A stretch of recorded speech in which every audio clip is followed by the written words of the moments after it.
Bonjour et bienvenue sur la BO de ma vie.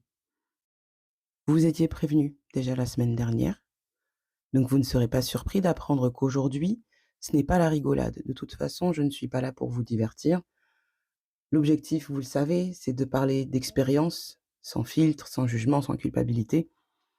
Et aujourd'hui surtout sans culpabilité de la part de victimes. C'est pour ça que l'on va avoir un épisode total qui, va, porter sur, le témoignage de plusieurs victimes, de plusieurs choses différentes. Pour ça, j'avais choisi la chanson Baby Don't Cry de Tupac Shakur. On reste sur Baby Don't Cry. La question ne se pose pas parce que, je vous l'ai dit, Baby Don't Cry est sorti à une époque où moi-même, j'essayais de ne pas pleurer. Moi-même, j'essayais de il fallait que j'avance, il fallait que j'aille en pilote automatique. Si vous cherchez bien, attendez, j'essaye de vous retrouver l'information tout de suite sur la date de sortie de Baby Don't Cry. Visiblement sorti en 98-99. Ouais, ça a du sens. Une période où où moi-même j'essayais de continuer de survivre malgré des tas de choses. Donc Baby Don't Cry a cet effet sur moi. Baby Don't Cry encore maintenant, je ne peux pas l'écouter parce que ça me replonge à cette époque où j'avais, entre donc 8 et 10 ans, quelque chose comme ça. Très compliqué, très, très compliqué. Heu, mais Baby Don't Cry, donne ce message de, bah, même quand c'est compliqué sur ta trajectoire, garde la tête haute, hem et en gros ne pleure pas. Ça, c'est un mode de fonctionnement qui ne peut pas perdurer. À un moment, il faut chialer les gars. À un moment, il faut ouvrir les vannes et puis vous faites couler le Nil. Sinon vous allez devenir des psychopathes.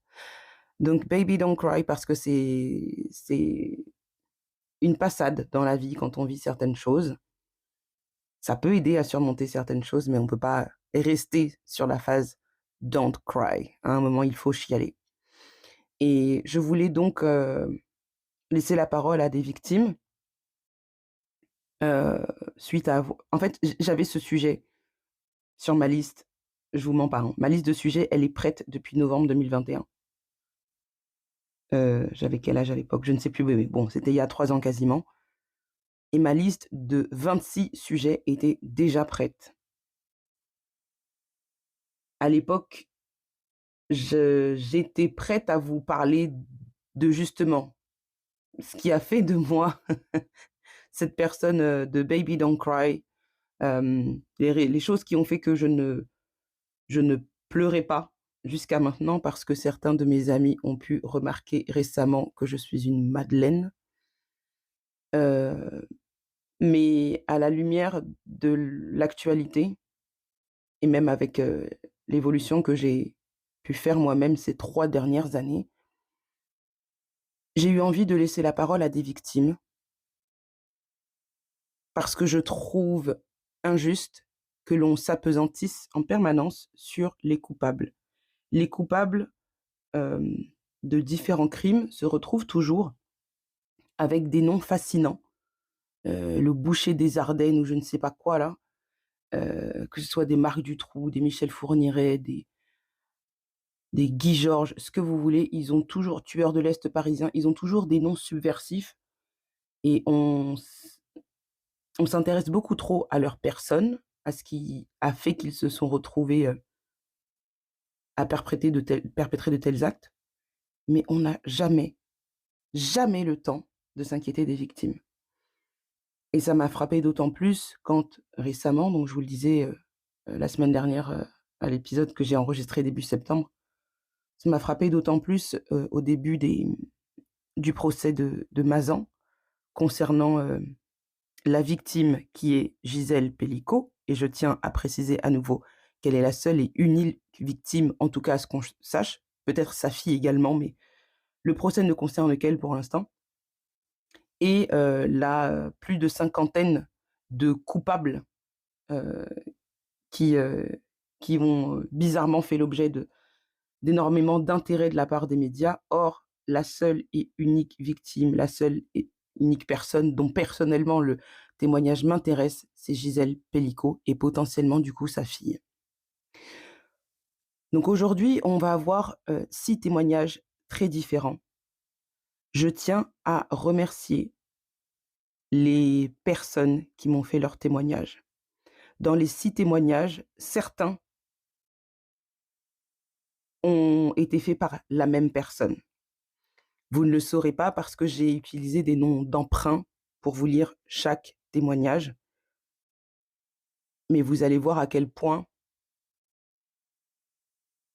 la résilience de ces personnes, c'est exactement ce que je souhaitais entendre moi, mais c'est ce que je voulais vous faire entendre vous aussi.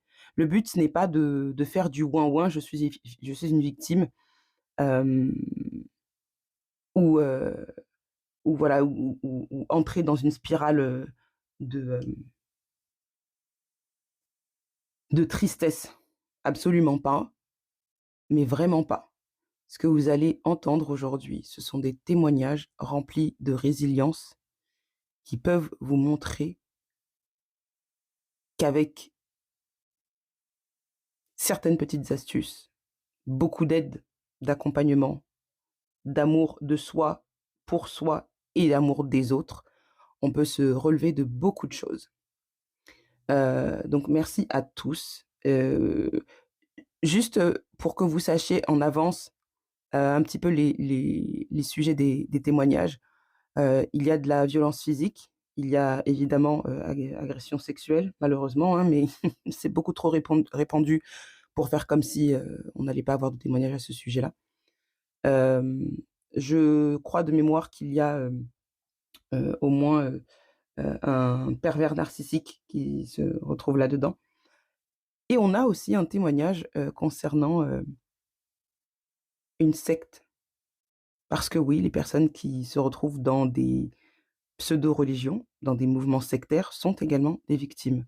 Donc j'ai des témoignages vraiment très divers et variés à vous partager et j'espère que vous allez les écouter avec bienveillance et que vous allez savoir maintenant tendre la main aux victimes plutôt que d'être fascinés par les coupables. C'est parti, on commence avec le premier témoignage qui nous vient de Sophie, à nouveau, hein, prénom d'emprunt. Je m'appelle Sophie et pendant longtemps, je n'ai pas su comment parler de ce que j'ai vécu. J'ai grandi dans une famille où la violence physique était omniprésente. Mon père, souvent en colère, ne trouvait pas d'autre moyen pour exprimer ses frustrations que par des coups. Chaque petite erreur de ma part, un verre renversé, un devoir mal fait, pouvait déclencher une tempête de cris et de brutalité. Pendant des années, j'ai appris à marcher sur des œufs, à vivre dans la peur constante de ce qui allait arriver. Ce n'est que bien plus tard, à l'âge adulte, que j'ai réalisé l'ampleur des cicatrices laissées par cette violence.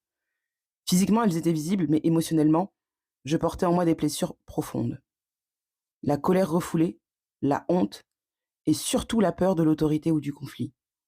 Chaque fois que quelqu'un haussait le ton autour de moi, mon cœur battait la chamade, comme si j'étais de retour dans ma chambre d'enfant, terrorisée. J'ai longtemps essayé de tout enfouir. Je pensais que le temps effacerait tout, mais c'était un mensonge. Ce n'est que le jour où j'ai compris que je ne pouvais plus continuer à porter ce fardeau seul que j'ai commencé à guérir. Le premier pas a été d'en parler. Cela m'a pris des années pour trouver le courage de confier mon histoire à un thérapeute. Au début, j'avais honte, comme si c'était moi qui avais fait quelque chose de mal. Mais la bienveillance que j'ai reçue m'a permis de briser ce mur de silence que j'avais construit. Mon thérapeute m'a aidé à comprendre que ce que j'avais vécu n'était pas de ma faute, que l'enfant que j'étais ne méritait pas cette violence. Ensuite, il a fallu apprendre à gérer mes émotions. J'avais tellement intériorisé la colère et la peur que je ne savais plus comment vivre autrement. Avec le temps, et grâce à la thérapie cognitive, j'ai appris à identifier mes déclencheurs émotionnels et à réagir différemment. C'était pas facile. Certains jours, je me sentais submergée par des souvenirs et des angoisses. Mais petit à petit, j'ai commencé à retrouver un sentiment de contrôle sur ma vie. Une autre étape cruciale de ma guérison a été de pardonner. Non pas pour excuser ce qui s'était passé, mais pour me libérer. J'ai compris que porter cette haine me faisait plus de mal qu'à mon père. Le pardon m'a permis de tourner une page et de me concentrer sur ma propre reconstruction. Cela a été un processus long et douloureux, mais essentiel. Aujourd'hui, je dis pas que tout est parfait. Il y a encore des moments où les souvenirs reviennent, où je ressens cette vieille peur qui tente de refaire surface. Mais maintenant, je sais que je suis plus forte que mon passé. J'ai appris à me reconstruire, à m'entourer de gens bienveillants et aimants, et surtout à me protéger. Si je devais donner un message à ceux qui ont vécu des expériences similaires, ce serait celui-ci. Ne restez pas seul avec votre douleur. Il est possible de guérir, même si le chemin est long et sinueux. En parler, chercher de l'aide et surtout, croire en votre capacité à surmonter, ce sont les clés pour vous retrouver et retrouver la paix intérieure. Sophie, merci à toi. C'était assez concis et c'était, comme je te l'ai demandé, orienté vers la guérison et ce qui t'a permis d'aller mieux. Comme je vous l'ai dit, le but n'était pas d'entrer dans une spirale de détails sur ce qui a fait souffrir les victimes qui ont accepté de partager leur témoignage aujourd'hui. Donc Sophie ainsi que tous les autres, merci beaucoup. Euh, et à toutes les Sophies, tous et toutes les Sophies qui sont autour, n'oubliez pas, vous pouvez continuer à poser des questions. Vous avez le Curious Cat, vous avez les DM sur Instagram et sur Twitter, et vous avez la boîte mail, la régie de la BO @gmail.com. C'est sur cette boîte mail que j'ai également reçu le témoignage suivant, qui est un témoignage masculin. Et je pense qu'il est nécessaire que l'on donne la parole à toutes les victimes, hommes comme femmes, enfants comme adultes. Et le témoignage suivant a été assez poignant.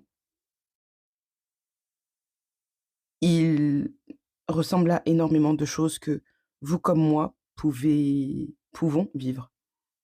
Donc Julien, merci beaucoup pour ton témoignage. Je laisse la parole. Donc je lis ce que Julien a accepté de partager avec nous. Je m'appelle Julien et il y a quelques années, j'ai vécu une relation qui a presque détruit mon esprit. J'ai rencontré Sarah lors d'une soirée entre amis. Elle était charismatique, sûre d'elle, et semblait m'accorder toute son attention. Dès le début, j'ai eu l'impression d'avoir rencontré la personne parfaite. Elle savait exactement quoi dire pour me faire sentir spéciale, pour me valoriser. Mais avec le recul, je comprends que c'était la première étape de son jeu de manipulation. Les premiers mois de notre relation étaient comme un rêve. Sarah était attentionnée, toujours présente, me couvrant de compliments et d'affection. Elle semblait parfaite sur tous les angles. Et j'étais complètement sous son charme. C'est ce que j'ai appris plus tard à appeler la phase de lune de miel. Ce que je ne savais pas, c'est que tout ça n'était qu'une façade. Progressivement, elle a commencé à changer. C'était subtil au début. Des critiques déguisées en conseils, des remarques sur ma façon de m'habiller, de parler, ou même sur mes amis. Elle me faisait sentir que tout ce que je faisais était inadapté, que sans elle, je serais perdue. Elle devenait de plus en plus exigeante, et tout ce que je faisais semblait mal à ses yeux. Elle m'isolait lentement de mes proches, en me disant que mes amis étaient jaloux de notre relation, ou que ma famille ne m'appréciait pas à ma juste valeur. Quand je me sentais vulnérable, elle retournait à ce masque de douceur, me rassurant avec des mots d'amour, me disant combien elle tenait à moi. Ce cycle fait de reproches, suivi de moments de tendresse intense, m'a plongé dans une confusion constante. J'étais convaincue que c'était moi le problème, que j'étais pas assez bien pour elle et que je devais changer pour la rendre heureuse. Mais les choses ont empiré. Elle m'humiliait souvent en public, de façon subtile, en me faisant passer pour ridicule devant les autres, tout en conservant son image de femme charmante et aimante. À l'intérieur de notre relation, elle utilisait constamment le mensonge, déformait la réalité et me faisait douter de ma propre perception des choses. Il m'arrivait de me demander si je devenais fou. Un jour, après une énième dispute où elle m'avait encore fait croire que tout était de ma faute, quelque chose a changé en moi. J'ai commencé à réaliser que cette relation était profondément toxique. J'ai lu des articles sur les pervers narcissiques et c'était comme si on décrivait exactement ce que je vivais. J'ai compris que Sarah ne cherchait pas à m'aimer, mais à me contrôler. Elle se nourrissait de ma souffrance, de mes doutes, et c'est à ce moment que j'ai su qu'il fallait fuir. C'était pas facile de sortir de cette relation. Sarah a essayé de me ramener, utilisant des menaces, des pleurs, des promesses de changement, mais j'ai tenu bon. J'ai coupé tout contact avec elle et j'ai commencé à reconstruire ma vie. Ça m'a pris du temps pour me retrouver, pour réapprendre à me faire confiance. Je suis allée voir un thérapeute qui m'a aidé à comprendre les mécanismes de manipulation que j'avais subis et à guérir de cette relation destructrice. Aujourd'hui, je suis plus fort. J'ai appris à reconnaître les signes de la manipulation et surtout à poser des limites. J'ai retrouvé des liens solides avec ma famille et mes amis que j'avais presque perdus à cause d'elle. Si je partage mon histoire, c'est pour dire à ceux qui sont piégés dans une relation toxique que la lumière est possible, même après l'obscurité. Il est essentiel de reconnaître les signes, de ne pas rester seul et surtout de ne jamais laisser quelqu'un contrôler votre esprit ou votre vie. Julien, merci infiniment. Là, on a d'une part un témoignage sur un sujet dont on oublie le statut de victime. Quand on parle des pervers narcissiques, on parle toujours de ce que fait la personne qui est perverse narcissique, mais on voit très très peu comment la personne qui en est victime vit les choses et comment elle s'en sort. Et c'est surtout que très souvent, et c'est aussi une question de statistique, hein, on va pas se mentir, très souvent on entend des témoignages de femmes qui sont victimes d'un pervers narcissique. Et là on entend un homme qui nous explique à quel point il a souffert d'une relation avec une femme, pour le coup, qui avait cette attitude. Hem, ça a été un peu compliqué à lire, quand j'ai reçu ce témoignage, parce que j'ai ressenti j'ai jamais vécu la même chose que Julien et je n'enlèverai jamais à Julien son statut de victime, du tout.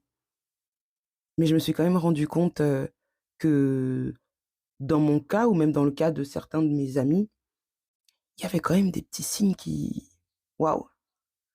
Je pense que cette, perversion narcissique, malheureusement, on en entend beaucoup parler, dans des cas avérés ou non et ça nous pousse parfois à se mettre la tête dans le sable, à prétendre qu'on n'est pas dans cette situation et j'ai l'impression qu'en fait, c'est beaucoup plus répandu que ce qu'on pense. Donc merci Julien pour, ce témoignage qui fait office de prévention et j'espère que vous qui allez écouter, allez également vous rendre compte que parfois, hem, des attitudes qui ont l'air, protectrices à votre égard ne sont en réalité que des moyens de vous manipuler. Merci, merci beaucoup Julien et on va passer au témoignage suivant. Pour, ce témoignage, il a résonné particulièrement, en moi. Je n'ai jamais été concernée par, le sujet, mais j'ai grandi avec, des membres de ma famille. On a vécu sous le même toit, des gens qui ont vécu sous le toit de mes parents, qui se sont retrouvés dans cette situation. Je ne vais pas parler de l'organisation à laquelle ils étaient affiliés, les Témoins de Jéhovah. Et oui, je le dis. Mais là, dans le cas de ce témoignage, je ne sais enfin, on a, enlevé toute mention à l'organisation, à laquelle, Antoine donc fait référence. Antoine qui a, vécu, en tout cas qui a été, ancien membre d'une secte. Donc, à nouveau, moi je vous le dis, hein, je connais les principes de fonctionnement des Témoins de Jéhovah parce que je l'ai vu de mes yeux vus, par rapport à des membres de ma famille. Mais, dans tous les autres mouvements sectaires, en général, c'est des choses que je tiens énormément à distance.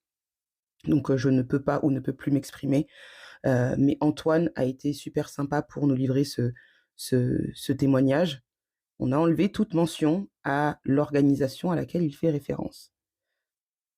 À vous de voir si vous allez reconnaître des modes de fonctionnement ou pas. Je m'appelle Antoine et il y a 5 ans, j'ai quitté la secte dans laquelle j'avais passé près de 10 ans de ma vie. À l'époque, je ne me voyais pas comme un adepte d'une secte. Ce terme me semblait exagéré, voire insultant. Je pensais avoir trouvé une communauté bienveillante, trouvé un sens à ma vie et des réponses à des questions que je portais depuis longtemps. Tout a commencé après une rupture difficile. J'étais à la recherche de quelque chose de plus profond, de plus spirituel. C'est là qu'un ami m'a parlé de ce groupe. Il me disait qu'ils étaient différents, qu'ils prônaient l'amour, la paix et l'épanouissement personnel. Lors de la première réunion, j'ai été accueillie chaleureusement.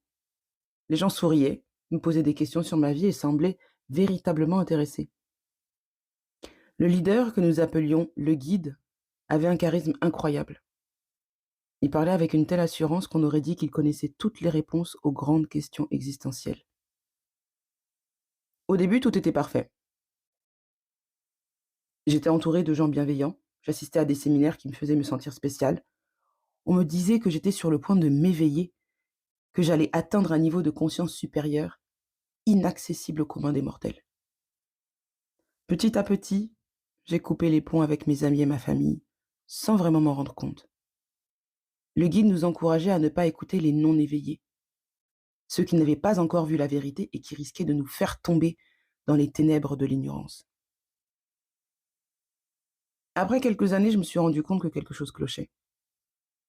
Nous devions payer de plus en plus pour assister aux séminaires qui nous permettaient d'atteindre des niveaux supérieurs.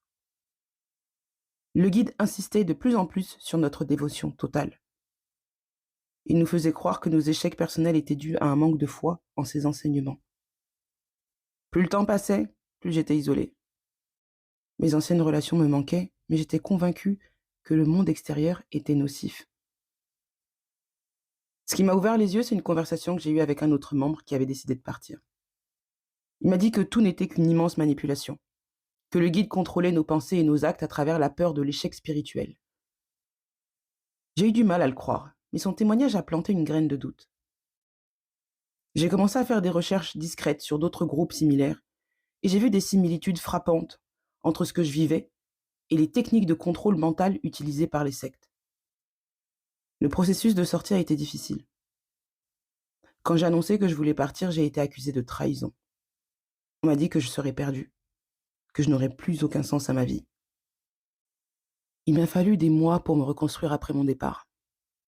Le plus dur a été de renouer avec mes proches, que j'avais blessés en les coupant de ma vie. Aujourd'hui, je peux dire que je me sens libre, mais cette liberté a un prix. Il m'a fallu du temps pour retrouver confiance en moi et en mes jugements. Parfois, j'ai encore des moments de doute, mais j'essaye de ne pas me laisser envahir par eux.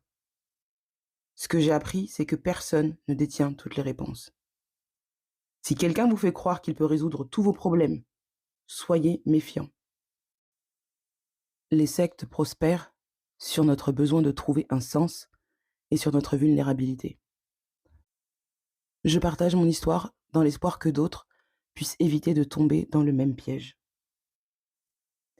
Alors, Antoine, merci infiniment.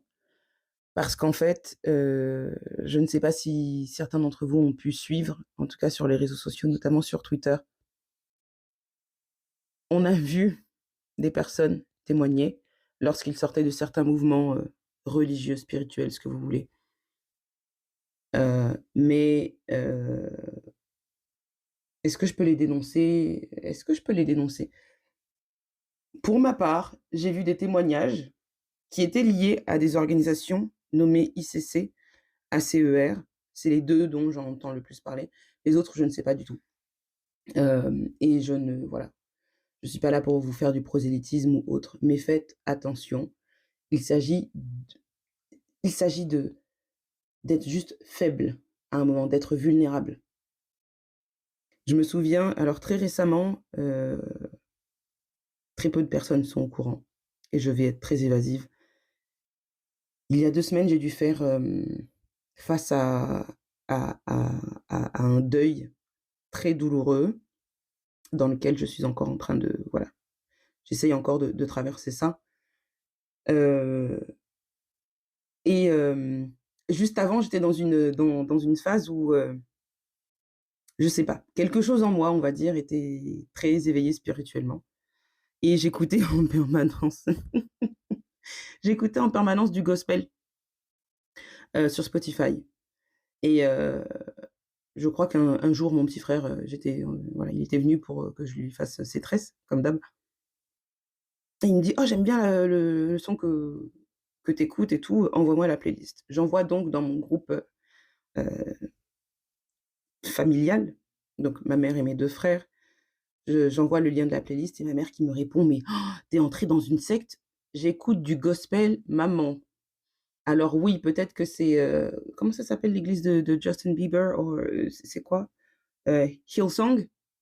Oui, peut-être que c'était des mais moi, je suis là pour l'ambiance de la musique. Je ne vais pas aller prier chez Hillsong et je ne vais aller prier en réalité dans aucune église de toute façon. Donc ma mère a cru que, j'étais en train de me raccrocher, à n'importe quel mouvement religieux ou spirituel, absolument pas. Heu et je pense avoir la tête beaucoup trop dure pour entrer dedans, mais ce n'est pas le cas de tout le monde. Ce n'est pas le cas de tout le monde. Ce que j'ai vécu il y a 2 semaines, il y a beaucoup de personnes, qui n'auraient pas pu y survivre, en tout cas, ou qui auraient pas pu surmonter ça, hem, avec, la grâce et le panache qui me caractérisent là-dedans, dans ce type de deuil. Je vous assure que beaucoup de personnes auraient pu être aisément, je sais pas, on t'attrape à Château Rouge, Château d'eau là pour te faire les tresses et puis tu rentres dedans, soit tu as rien vu venir et tu te retrouves, à verser des sommes, incroyables au fil du temps dans les mains d'un pseudo pasteur. Donc merci beaucoup Antoine. Heu, ne ne vous isolez pas quand vous êtes vulnérable ou quand vous êtes au fond du trou. Si vous avez besoin de parler à quelqu'un quand vous êtes au fond du trou, ne pensez pas premièrement à une personne qui fait partie d'un mouvement religieux. Si vous êtes très religieux, vous voulez prier ou quoi que ce soit, faites-le dans votre coin. Il y a pas de problème. Je no problem. Allez-y. Si vous voulez parler à un être humain, allez directement vers un ami, un proche de la famille ou un psychologue. Je passe mon temps à vous le dire, allez voir un thérapeute. Mais ne vous confiez pas à une personne qui incarne un mouvement religieux ou spirituel parce que vous savez pas à quoi ça rime exactement et c'est là où vous allez tomber dans une spirale. Vous allez péter votre PEL pour payer une Range Rover, à un gars qui vous insulte matin, midi, soir, en fait. Donc merci encore Antoine et faites attention à vous, dans tout ce que vous traversez dans votre vie. On va donc passer au témoignage suivant. Ce témoignage, c'est le plus difficile à lire, à entendre. Mais bon, mais bon, on va regarder la réalité en face. On va sortir la tête du sable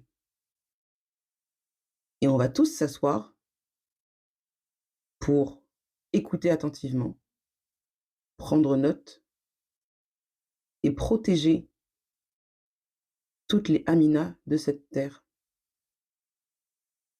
Amina, merci. Ouh! Je vous avais dit qu'il était un peu compliqué ce témoignage. Amina, merci. Hem, il y a beaucoup trop d'Amina autour de nous, partout.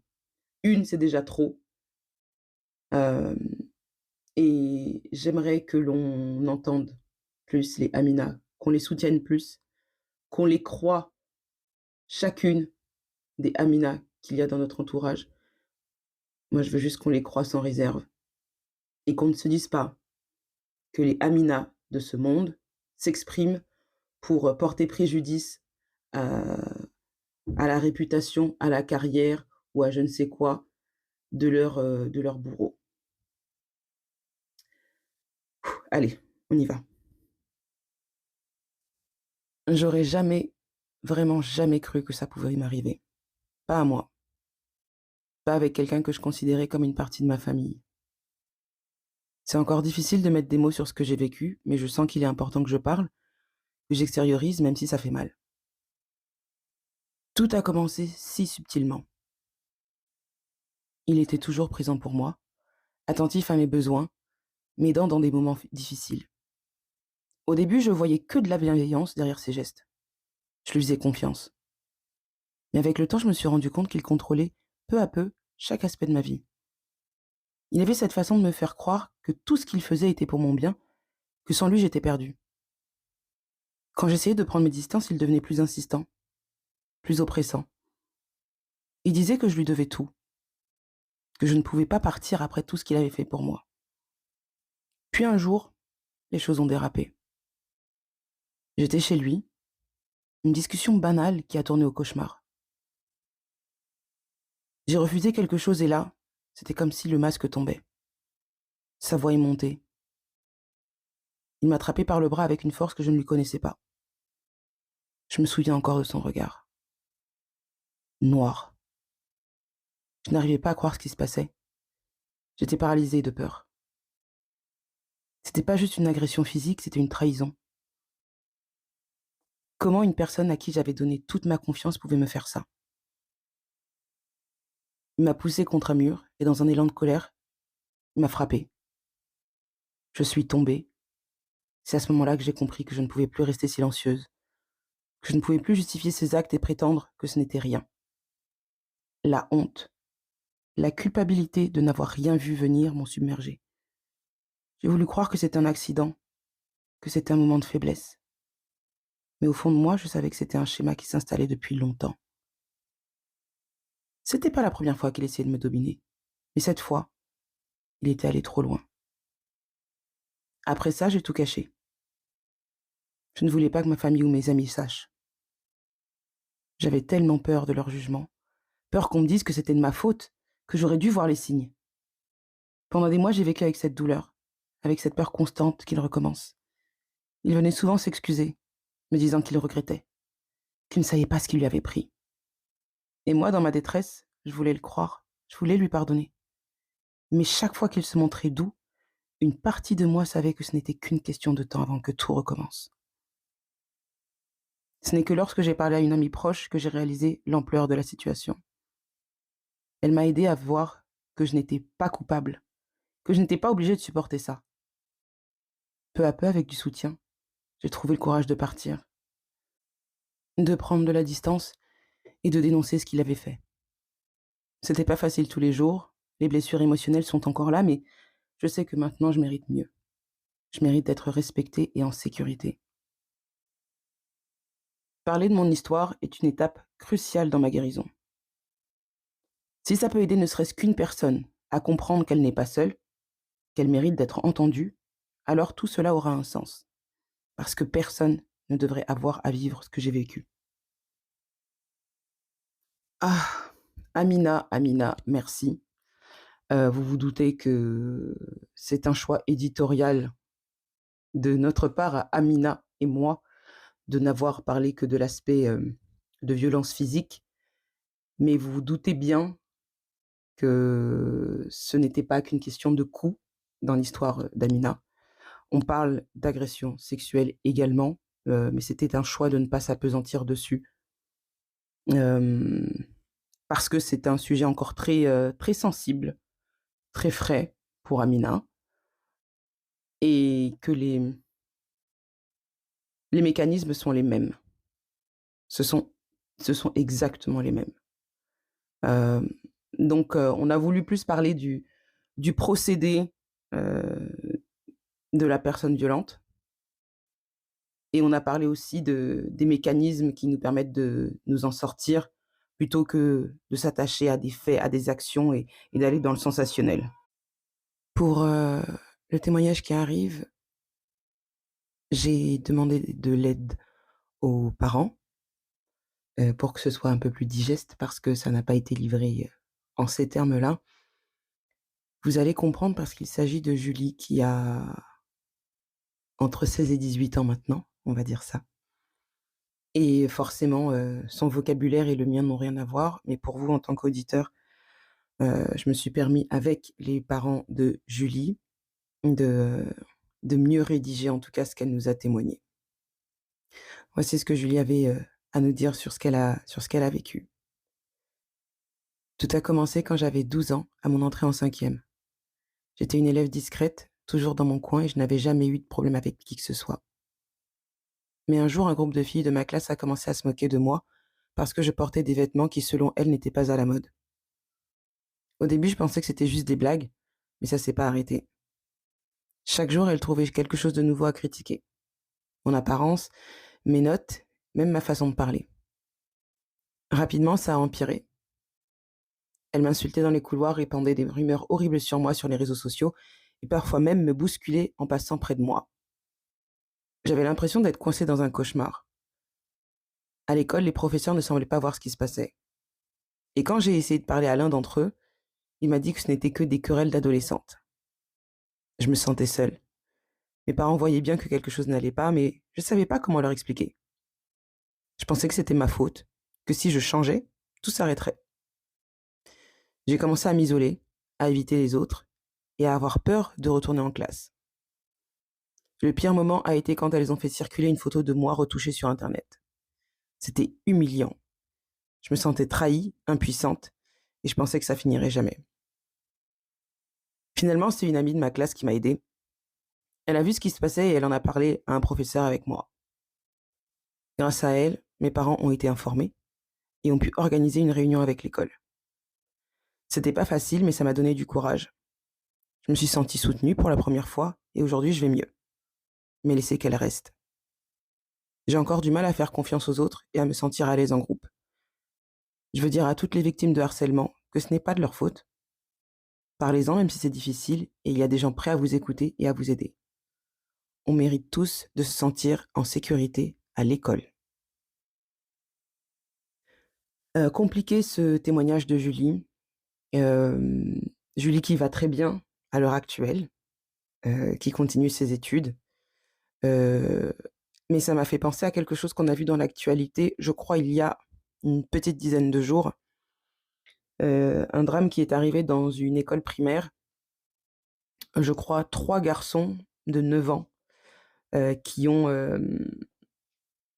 harcelé et ou agressé, sexuellement 2 petites filles, une ou 2 filles, qui elles ont dû changer d'école pendant que les petits cons sont restés dans le même établissement.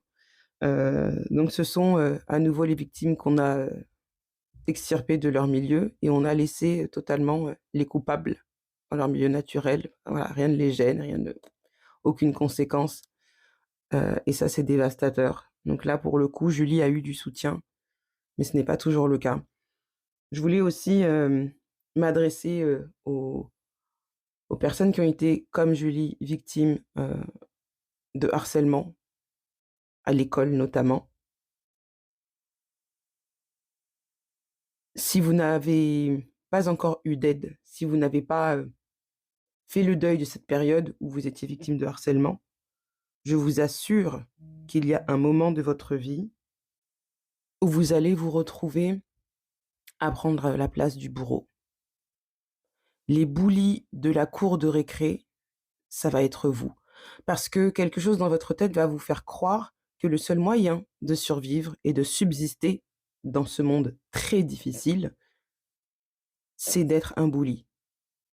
C'est, de se faire plus dur que ce qu'on est et d'aller malmener les gens, de mal parler, de les humilier, sur la place publique ou en privé et je vous assure que c'est pas la solution. Ça vous fera absolument aucun bien, vraiment et surtout, vous pouvez vous retrouver en face de personnes très fragiles, hem et les conséquences peuvent être dévastatrices ou bien vous allez vous retrouver face à des gens qui n'en ont absolument rien à foutre et ça va rien changer ni à leur vie ni à la vôtre.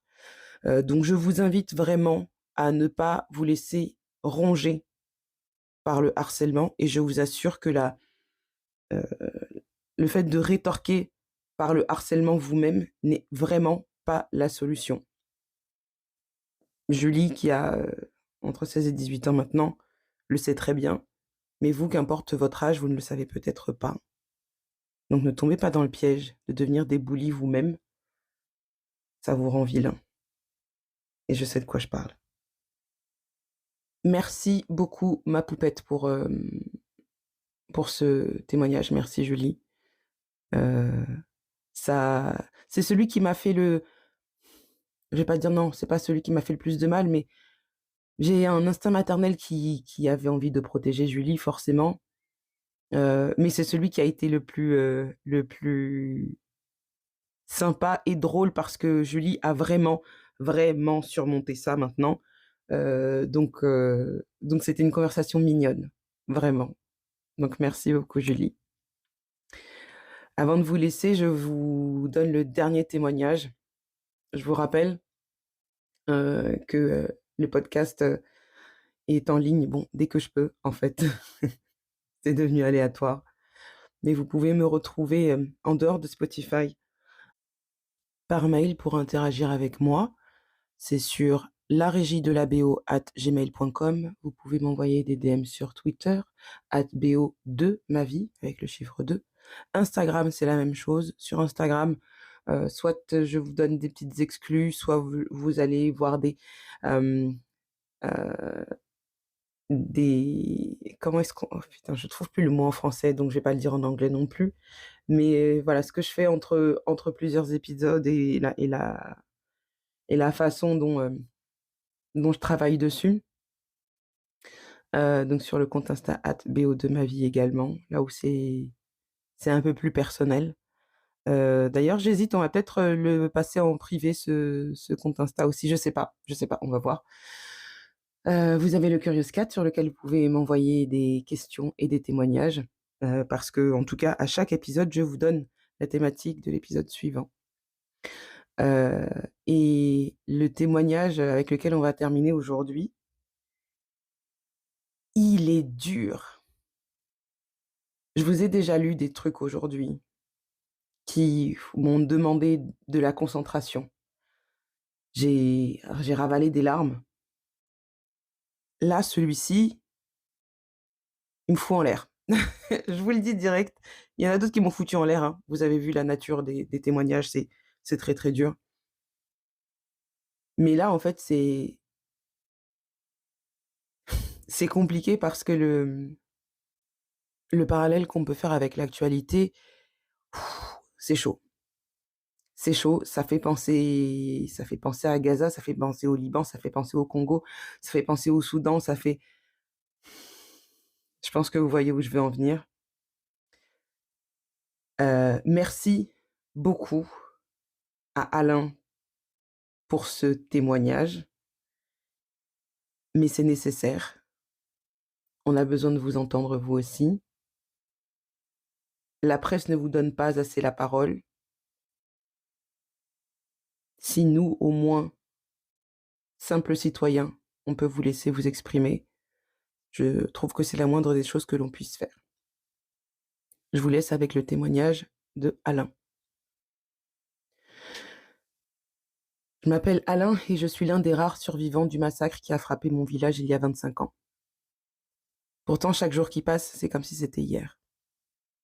Les souvenirs ne s'effacent jamais, ils sont gravés en moi comme des cicatrices invisibles. Je me souviens du silence lourd qui a précédé l'horreur. Un silence inhabituel. Puis tout a changé en une nuit. Ils sont arrivés, armés de fusils et de machettes, animés par une haine que je ne comprenais pas. Ils criaient nos noms, ils nous traquaient. Ce n'étaient plus des voisins, des amis ou des connaissances. Ils étaient devenus des monstres, transformés par une propagande qui les avait convaincus que nous étions plus humains.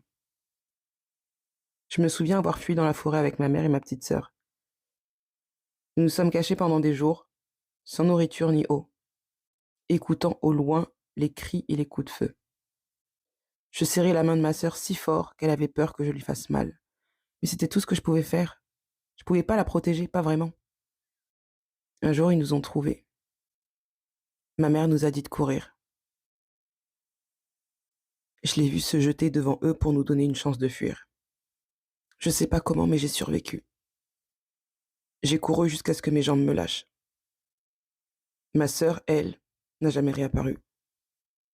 J'aime croire qu'elle a trouvé un endroit en sécurité, même si au fond de moi je sais que ce n'est pas le cas. Les semaines qui ont suivi étaient un cauchemar éveillé. Chaque recoin de la forêt était une tombe. Ceux qui survivaient étaient devenus méconnaissables, à la fois physiquement et mentalement. Nous n'étions plus des êtres humains, seulement des ombres. Quand enfin les soldats de la paix sont arrivés, il était trop tard pour la plupart d'entre nous.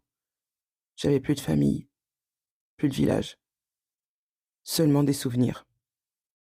Et même eux, je les porte comme un fardeau. J'ai tenté de reconstruire ma vie, mais les cicatrices sont profondes. Comment guérit-on de quelque chose d'aussi monstrueux? Comment pardonner? Aujourd'hui, je raconte mon histoire pour que tout le monde sache. Pour que personne n'oublie ce qui s'est passé. Et pour que cela ne se reproduise plus jamais. Nulle part. J'ai appris que l'humanité est capable du pire, mais aussi du meilleur. Car malgré tout, j'ai rencontré des gens qui m'ont tendu la main, qui ont pansé mes plaies, et m'ont donné une raison de continuer. C'est pour eux que je suis encore là aujourd'hui, à raconter l'innommable, pour que la haine ne triomphe jamais du souvenir. Je vous avais dit que celui-ci me fout en l'air. Cet enregistrement, parce que j'ai vu Alain. Je vous ai dit, hein, c'est un prénom d'emprunt. C'est tellement dur. C'était tellement dur à entendre. J'ai entendu, relu ce témoignage un nombre incalculable de fois et à chaque fois, ça me fout en l'air. À chaque fois, ça me fout en l'air parce que il y a des gens sur cette terre comme Alain qui font ça pour une sorte de devoir de mémoire et pour que l'humanité dans sa globalité évite que ça se reproduise. Mais regardez où on en est en 2024. On se sent tous impuissants. On peut alpaguer, houspiller, se mettre en colère, manifester. Ça ne change rien. Et pourtant, il y a des gens qui s'évertuent depuis des décennies à effectuer ces devoirs de mémoire, à nous rappeler l'horreur dont est capable la nature humaine. Et pourtant, tous les matins, il y en a qui recommencent. Alain, merci beaucoup. Pour ceux qui sont un petit peu doués en histoire. Et encore, le doute est permis sur la localisation de ce qu'a vécu Alain, et on a fait exprès de ne pas le mentionner. Mais bon, si vous recoupez un petit peu les dates et le type d'endroit qu'il a décrit, vous saurez probablement. Vous avez le choix entre 2-3 endroits, je pense, mais sur le même continent.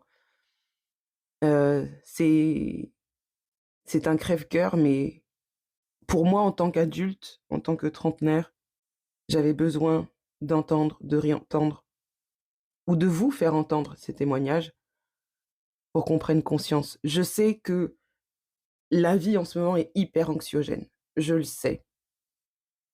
Moi-même, j'ai l'impression de vivre dans une paralysie du sommeil. Il y a des horreurs qui passent tous les jours comme ça devant mes yeux et que je ne peux pas bouger. Je vous assure, je comprends à quel point c'est difficile.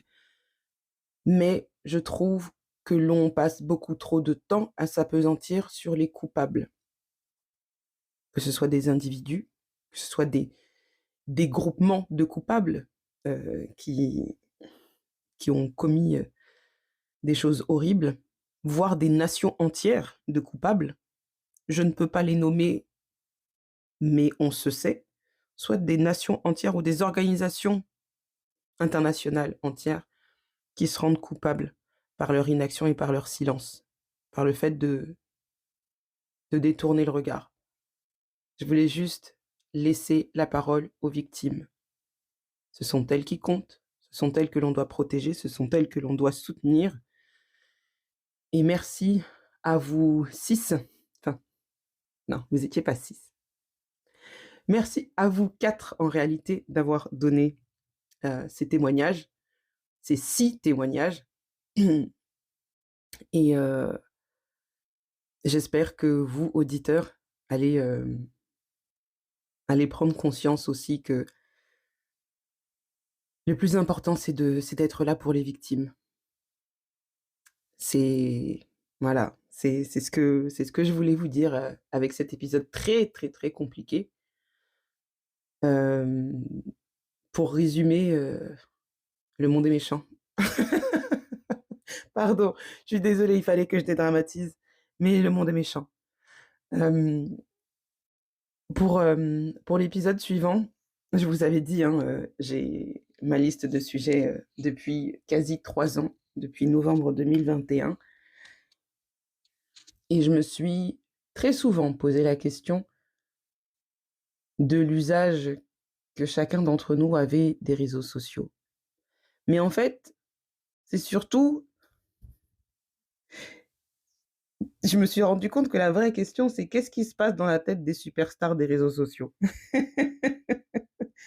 Que ce soit des influenceurs officiels ou que ce soit juste des personnes qui aient un nombre, élevé de followers, qu'est-ce qui se passe dans leur tête? Parce que la différence entre ce qu'il y a sur leurs réseaux et ce qui se passe en réalité dans la vie et ce qu'ils sont, qui ils sont en réalité, on est vraiment dans Split. Vraiment, moi, je sais pas, on est dans Split. Je pense qu'ils ont séparé leur personnalité comme des Horcruxes parce que que les choses que j'ai vues, les choses que je sais, c'est très flippant. Donc dans le prochain rien que d'y repenser, je rigole. Dans le prochain épisode, on va parler, des red flags des personnes qui pèsent sur les réseaux sociaux. Les red flags et comment les contourner? Quelles questions il faut poser pour mettre le doigt là où ça fait mal? Parce que je vous jure qu'il y a des gens qui mentent tellement. Moi, j'en rigole, hein, mais je vous assure qu'on on touche à la psychiatrie. On touche à la psychiatrie, je vous assure. Je vous assure. Donc, je listerai, quelques quelques situations, quelques red flags et comment vous pouvez essayer de démêler le vrai du faux, en tout cas. Hem Et justement, c'est pour ça que je me suis dit: «Pourquoi ne pas le faire tous ensemble pendant un space?» En espérant que d'ici là, je retrouve, de l'énergie. Ces 20 derniers jours, 15 et je sais plus compter. Ces 15 derniers jours ont été, un peu compliqués dans ma vie et en plus, je travaillais sur cet épisode très, très compliqué, très énergivore. Donc j'espère, avoir la force, d'animer un space pour qu'on se retrouve tous ensemble, pour qu'on rigole tous ensemble et réellement pour que vous aussi vous listiez les profils des zinzins des réseaux sociaux et comment vous avez, décelé leurs mensonges et leurs faux semblants. Hem, je vous préviens d'avance, il n'y aura aucun prénom, aucun hâte qui va être lâché, ni dans l'épisode que je vais faire, ni dans le space. Le premier qui vient sortir l'identité ou quoi que ce soit d'un compte, d'un civil ou quoi que ce je coupe direct. Je vous le dis maintenant, parce que je j'envoie pas les gens, en pâture. Je mets pas les gens en pâture. Le but, enfin, personne n'est de la chair à canon. On est là pour rigoler, tu vois ce que je veux dire? On est là pour rire, pas pour, harceler les gens. Je vous l'ai dit là, dans l'épisode avec le témoignage de Julie, même pour répondre ou se soigner d'un harcèlement, la réponse n'est pas le harcèlement en retour. Donc c'est pas chez moi que vous allez faire ça. Si vous n'êtes pas normalement constitué, ne prenez vraiment pas la parole. Et pour cet épisode concernant les zinzins de l'asile de Bingerville des réseaux sociaux, on va, utiliser une chanson de Busta Rhymes, Don't Get Carried Away. C'était sur quel album? L'album qui était, j'allais dire la couverture en noir et blanc. Je crois que c'est The Big Bang.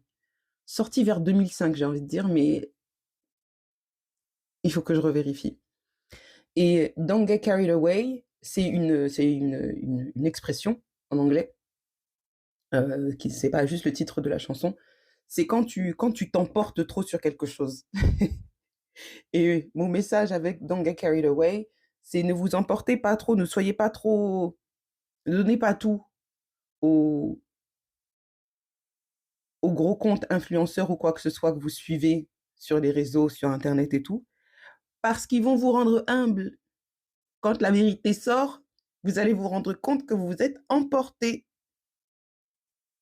Un exemple, c'est, la jeune dame qui était partie vivre à Dubaï et tout là, qui s'est retrouvée en tôle, enceinte. Vous avez donné trop d'énergie, vous êtes emporté sur la jeune fille, tu aimas ce qu'elle a fait. C'est pour ça que par rapport à votre manière de suivre les gens sur les réseaux sociaux, vraiment, il y avait rien de mieux que cette chanson intitulée Don't Get Carried Away de Busta Rhymes. Allez l'écouter, elle a une énergie de fou, une énergie de bagarre, je sais pas pourquoi, mais c'est du Busta Rhymes en même temps. Donc c'est sur l'album The Big Bang. Vous me direz ce que vous en pensez. J'essaye de vous pondre ça dès que je peux. Mais d'ici là, prenez soin de vous et à bientôt.